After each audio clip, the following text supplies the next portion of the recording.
কোন ৭ শ্রেণীর ব্যক্তি, কোন অভাগা, কোন কপাল পোড়া সেই ৭ শ্রেণীর ব্যক্তি যাদেরকে আল্লাহ তাআলা পছন্দ করেন না, ভালোবাসেন না।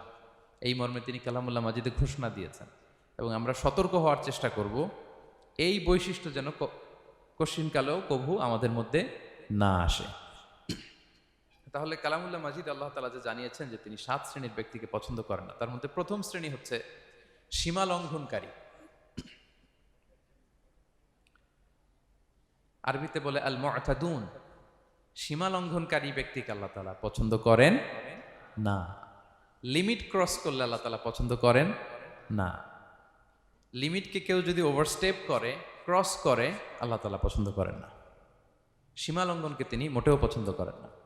এবং মজার ব্যাপার হচ্ছে আল্লাহ কেউ কোনো অন্যায় করলেই সাথে সাথে পাকড়াও করেন না, কেউ ভুল করলেই আযাব দেন না, কেউ নাফরমানি করলেই আযাব পাঠান না।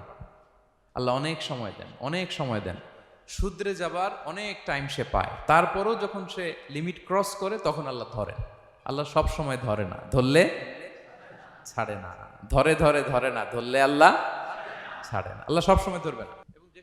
এবং যে সমস্ত জাতিগোষ্ঠীকে এই পৃথিবীতে আল্লাহ তাআলা আযাব দিয়ে ধ্বংস করেছেন, তাদের স্টোরি যদি আমরা খেয়াল করি, আমরা দেখব যে তাদেরকে আল্লাহ অনেক সুযোগ দিয়েছেন ভালো হওয়ার, শুধরে যাওয়ার।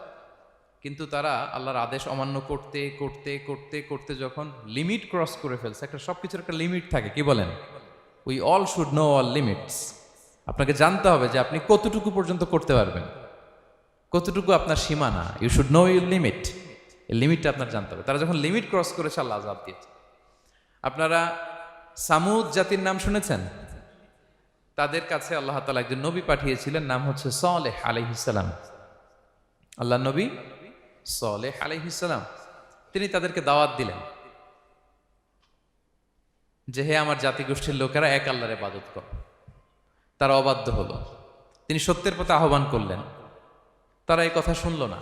একটার পর একটা আল্লাহর পায়গাম আসে, তারা অবাধ্য হয়, তারা অবাধ্য হয়, তারা আল্লাহ তাআলার আদেশকে মানে না। সবশেষে সামুদ গোত্র, তারা আবার খুব শক্তিশালী ছিল। তারা পাহাড় কেটে আর্কিটেকচার করে, ডিজাইন করে কিভাবে আবাসন তৈরি করতে হয় পাহাড়ি এলাকায়, মাউন্টেইন এলাকায় কিভাবে আবাসন তৈরি করতে হয়, এটার ব্যাপারে এক্সপার্ট ছিল।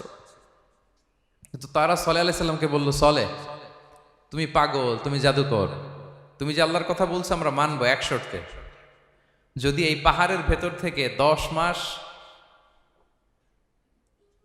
গর্ভধারিণী একটা উট যদি বের করে আনতে পারো, এমন একটা শি ক্যামেল উট যদি বের করে আনতে পারো, যেই ওটের পেটের ভেতরে একটা বাচ্চা থাকবে এবং ওটটা পাহাড় থেকে বের হয়েই বাচ্চা ভূমিষ্ঠ করবে,